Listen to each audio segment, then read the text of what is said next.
Sunday morning and Merry Christmas Eve. The time now is 9 o'clock. Santa is already on his sleigh. He's on the other side of the world right now, though. Yeah, that's right. We're tracking him. We've been tracking him all morning long, and he's making his way through the Pacific right now and into Asia. So we'll have some of the updates coming up in my full forecast. But overall, Liz, not too bad of a day. Probably could be a little bit better. A little bit more sunshine wouldn't hurt. But we are tracking a lot of clouds overhead, and those are going to be with us through much of the day. We can see some thinner clouds currently just over northwest Rhode Island, but this is all associated with some moisture that's moving into the northeast. We have most of it at the moment out towards the Cape and the islands. It's getting a little spooky in here as Liz turns off the lights on me, but it's all good.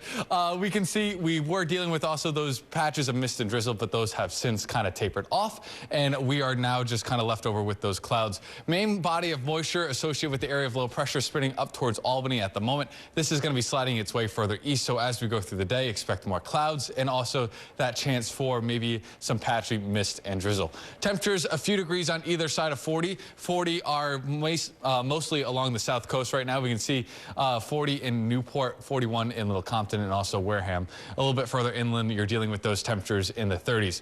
Going to keep that chance for precipitation in the forecast all the way to the end of the day, when we're still going to be dealing with that chance for a quick passing sprinkle. But overall tonight, you're going to be seeing a lot of clouds in place. Temperatures a few degrees on either side of 40. Some locations in the upper 30s there. Some patchy fog will start to develop a little bit later on in the evening, closer to midnight, and that could linger into Christmas morning. But what's in store for Christmas Day and the rest of the 10-day forecast, I'll let you know coming up in my full forecast there. Liz? And you know, Jason, I had one job to change the lights from green to blue, and I turned the entire lights off on you. It's okay. That was your one mess up.